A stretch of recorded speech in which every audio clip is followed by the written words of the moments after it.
Hi everybody, I'm Alex and welcome to A Single Woman on the Loose, where I give practical advice on pet sitting, how to get started, how to get clients, make money, and stay safe. I house sit both locally and internationally, and I'm always having people say, well, how do you get international sits? I don't know anybody in France or New Zealand or Croatia. But there are companies out there that are specifically set up to hook up pet sitters and pet owners around the world. Now they do cost, and so you have to be kind of careful which one you join or how many you join.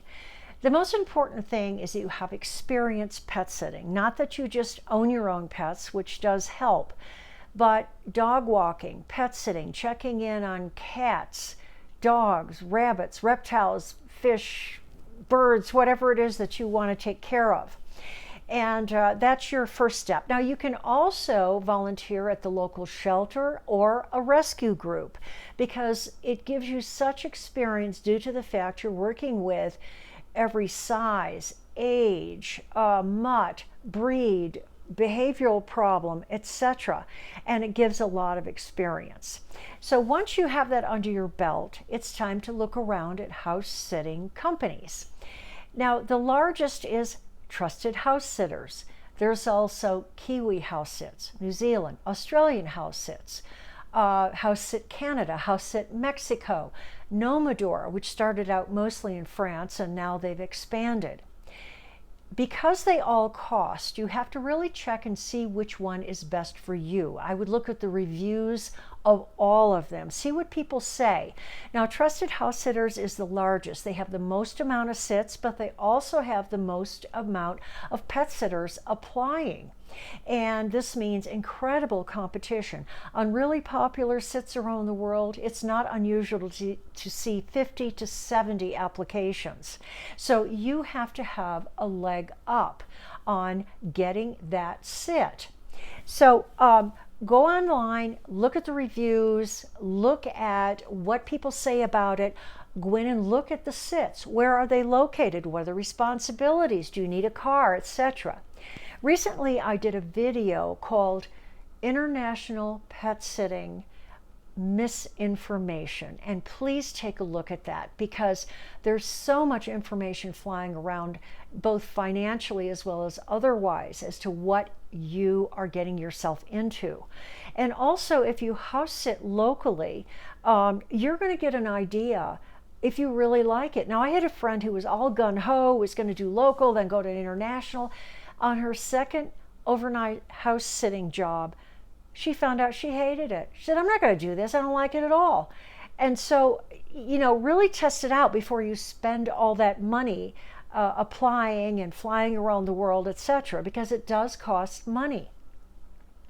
Now, when you finally choose which one you like, you go through all the reviews and decide which company you like. You're going to have to fill out things like your age.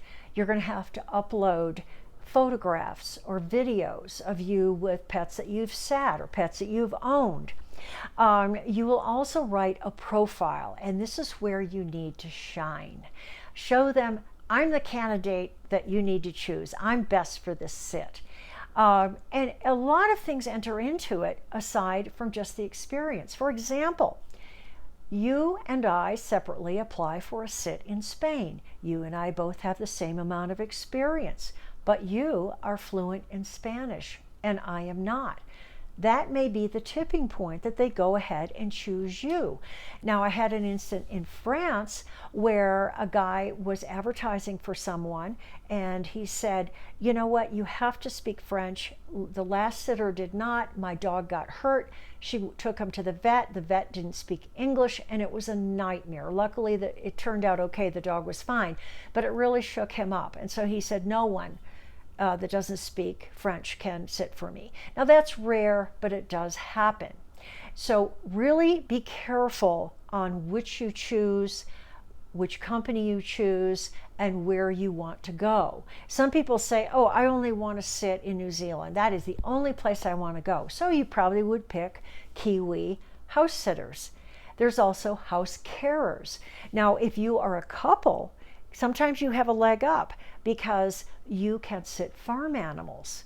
Let's say that somebody says, which I saw recently, I have 5 dogs. They need to be walked every 3 hours. Now that's a lot for one person. Really look at what you're getting yourself into. With a couple, they can spread it out. One walks now, another one walks in 3 hours, and it works out fine. So there are a lot of things involved in it. I'm going to do another video on working up your profile, what kinds of things you should put in. The main thing is don't ever, ever, ever lie on a profile, because you'll be found out and you can be dropped from the company and you'll never get back in. That's a tough one. So I hope this has helped you. Please hit the subscribe button down below and the bell so you'll be notified of new videos.